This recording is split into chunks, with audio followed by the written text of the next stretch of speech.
आप देख रहे हैं ए टू जेड न्यूज 24/7 सच आप तक। मंडे मॉर्निंग में आपका स्वागत है।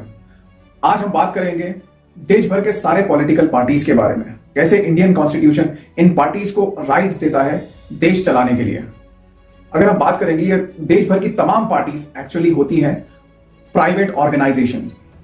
हर ऑर्गेनाइजेशन का एक मुखिया लीडर होता है जो अपनी बात लोगों तक पहुंचाता है, यानी वो लोगों के लिए कुछ अच्छा करने की कोशिश या फिर वादे करता है जिस पर लोग वोट्स देते हैं। Indian constitution and Indian government structure कुछ ऐसे डिवाइडेड है।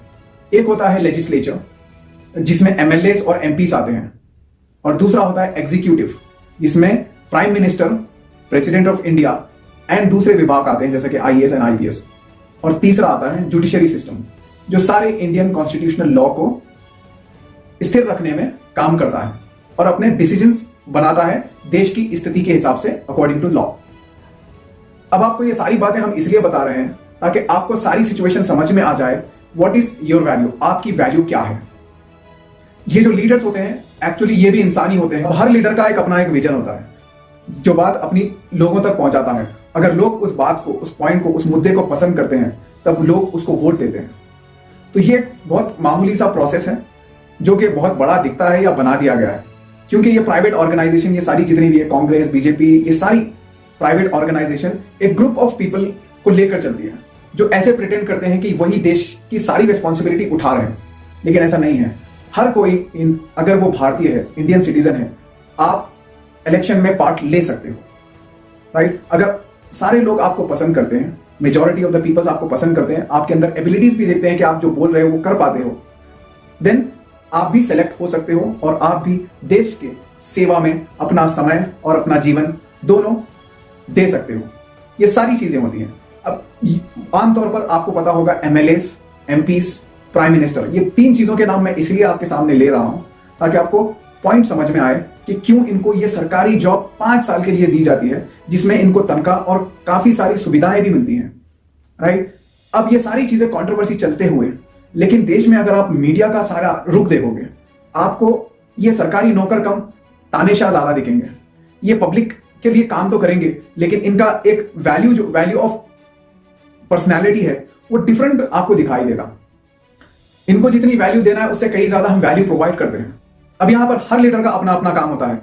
Member of legislative assembly, MLA, इसका काम होता है सारे नगर पालिका के जो भी प्रॉब्लम्स है लोगों के, उसको कैसे सॉल्व किया जाए, उसके ऊपर कानून बनाया जाए, इस पर ये व्यक्ति का काम होता है। एमपी, मेंबर ऑफ पार्लियामेंट जिसे कहा जाता है, सारे स्टेट के हर एमपी अपने अपने स्टेट के कुछ डिस्ट्रिक्ट्स या फिर डायरेक्ट स्टेट को रिप्रेजेंट करता है।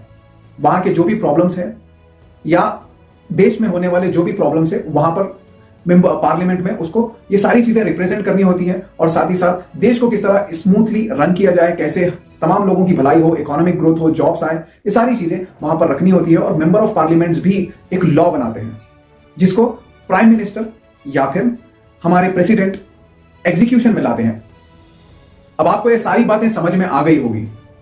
MLAs, MPs, prime minister, president of India, ये सारे the servant of our country हैं, द गवर्नमेंट सर्वेंट है।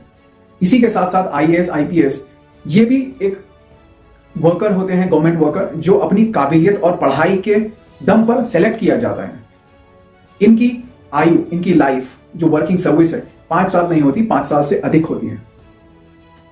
जो 5 साल काम करने वाले हमारे लीडर्स हैं, एमएलएस, एमपीस, अब इनको जो काम करना होता है सीधे सीधे हमारे स्कूल इंफ्रास्ट्रक्चर को बढ़ाए, एजुकेशन सिस्टम को, जॉब्स कैसे क्रिएट करें उस पर काम करना चाहिए, आपस में भाईचारा और कैसे बढ़े उस पर काम करना इनको जरूरत होता है, और साथ ही साथ कैसे इकोनॉमिकल ग्रोथ हो, और साथ ही साथ मिलिट्री पावर कैसे बढ़े, ये सारे डिसीजंस इनको पार्लियामेंट में and as well as legislative assembly member होने के नाते इस पर काम करना होता है। अब बजाय इसके रुख कहीं और मोड़ दिया जाता है। इनको सारा मीडिया हीरोज की तरह रिप्रेजेंट करता है, और उसके बाद इनकी बात, जो देश का संविधान है, देश जो जिस चीज पर चलता है, हमारे देश में कई सारे मजहब हैं, कई सारे लैंग्वेजेस हैं, राइट। तो हमारा जो ऑफिशियल लैंग्वेज है वो हिंदी है, लेकिन ये सारी कॉन्स्टिट्यूशनल सारी चीजें आप देखेंगे तो सारी अंग्रेजी में मौजूद रहेंगी। वो इसलिए है कि ताकि हमारी कंट्री में डिफरेंट लैंग्वेजेस हैं, तो सारे लोग एक लैंग्वेज पर्टिकुलरली सीख लें और कम्युनिकेट इजीली कर पाए, इसीलिए we make it according to the constitution as a English. अब ये सारी चीजें चल रही हैं। अब आप एक और चीज कंट्रोवर्सी देखोगे, हिंदू मुस्लिम रिलीजियस कंट्रोवर्सी, ये सारी चीजें ये नॉन कॉन्स्टिट्यूशनल है, लॉ के खिलाफ है। इसमें फंडामेंटल ड्यूटीज के बारे में अगर आप पॉइंट 2 पढ़ेंगे तो आपको पता चलेगा। पहला, सबसे पहले हम क्या करते हैं, हमारे फ्लैग्स की और राष्ट्रगान की हम इज्जत करते हैं, और दूसरा, आपसी भाईचारे को आप खराब नहीं कर सकते। ये fundamental duty of the people है। अब इसी को आप देखोगे कई सारे लीडर्स और कई सारे पॉलिटिकल पार्टी के मेंबर्स इसका उल्लंघन करते हुए आपको दिखाई देंगे। एक दूसरे के रिलीजन्स, एक दूसरे के खाने पीने के तरीके या उनके खाने पीने का जो भी सामान है उसके ऊपर उंगली उठाकर रिलीजियस बेस वायलेंस क्रिएट किया जा रहा है अभी इस कंट्री में। Education, jobs and research and development, ये सारी चीजों के आधार पर ही हमारी कंट्री बनी है। और हिंदुस्तानियत जिसे कहते हैं ना, बेसिकली हिंदुस्तानियत, ये हमारी कंट्री का प्लुरलिज्म एंड पावर, सबसे बड़ी चीज है हिंदुस्तानियत, जो सारे रिलीजन को लेकर चलती है। ऐसा एग्जाम्पल आप दुनिया में कहीं भी नहीं देखोगे। It is very important to understand. और साथ ही साथ आप अपने आप को एज ए रिलीजियस पर्सन नहीं कर सकते, only religion. You should have to become a Indian. अभी आप बात करते हैं लास्ट पॉइंट, और बहुत ही इंपॉर्टेंट पॉइंट है। जो भी आप लीडर सेलेक्ट कर रहे हो, क्या वो आपके लिए काम करेगा या फिर आप ही का काम और बढ़ा देगा, यानी टैक्स। अगर एबिलिटीज काम करने की नहीं होगी तो टैक्स में बढ़ोतरी होगी, महंगाई बढ़ जाएगी, ये सारी चीजें दूसरे जगह चले जाएंगी। अगर काम करने की एबिलिटीज नहीं है तो हमेशा सोच के, बात कर कर, विचार कर कर अपने लीडर्स को चुनिए, क्योंकि ये आपका भविष्य होते हैं। आप जो कमाई कमा रहे हो अभी प्रेजेंट 18%, 100 रुपए अगर आप कमा रहे हो, 18% आप आपकी गवर्नमेंट को दे रहे हो, और वो गवर्नमेंट आपको कितनी फैसिलिटीज प्रोवाइड कर रही है ये मैटर करता है। और आने वाले वक्त में आपकी कंट्री कैसे जाएगी, ये सारी रिस्पॉन्सिबिलिटी इंडियन सिटीजन्स पर ही है। इंडियन सिटीजन्स में से जो भी काबिल लोग होते हैं, जो भी अपने आप को काबिल समझते हैं या काबिल बना पाते हैं, वो अपने आप को रिप्रेजेंट करते हैं। They want to become leader, वो लीडर बनना चाहते हैं, वो लीड करेंगे आपको। एंड आपके ही हाथ में होता है सारा सिलेक्शन। अगर आप रॉन्ग डिसीजन लेंगे तो 5 साल तक ये सारी चीजें रॉन्ग डायरेक्शन में जाएंगी, और आने वाले 5 साल, इस 5 साल को दोबारा सही करने में लगेंगे।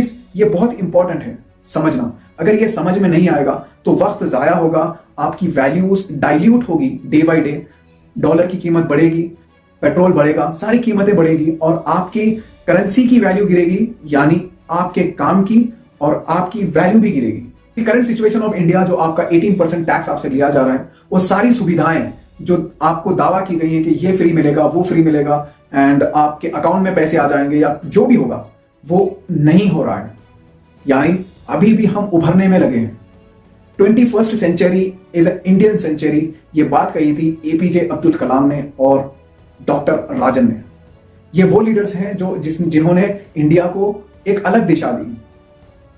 आज दुनिया भी मानती है कि 21st सेंचुरी हमारी सेंचुरी है। हमारे पास इंजीनियर्स काफी हैं, डॉक्टर्स काफी हैं, ये सारे लोग हमारे पास मौजूद हैं, लेकिन हमारे पास जॉब्स एंड वेज नहीं है ताकि हम ये सारे लोगों का मैन पावर यूटिलाइज कर सकें। तो अगर गवर्नमेंट आप सेलेक्ट प्रॉपर नहीं करोगे तो आपकी लाइफ आने वाले वक्त में अलग होगी। आप जितना इंप्रूव करना चाहते हो, इसमें गवर्नमेंट का बहुत बड़ा रोल होता है आपको फैसिलिटीज प्रोवाइड करने में। आने वाले टाइम पे जो सड़कें होंगी, हमारा जो रेलवे सिस्टम होगा, हमारा फ्लाइट सिस्टम होगा, ये सारी चीजें अंडर में आती हैं गवर्नमेंट स्कीम्स के। जब तक गवर्नमेंट स्कीम्स भी इंप्रोवाइज नहीं होगी, ये सारी चीजें इंप्रूव नहीं होगी।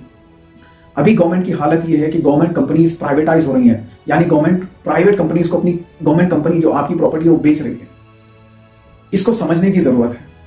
सही लीडर चुनिए और हमारे साथ जुड़े रहिए। बदलते दौर के बदलते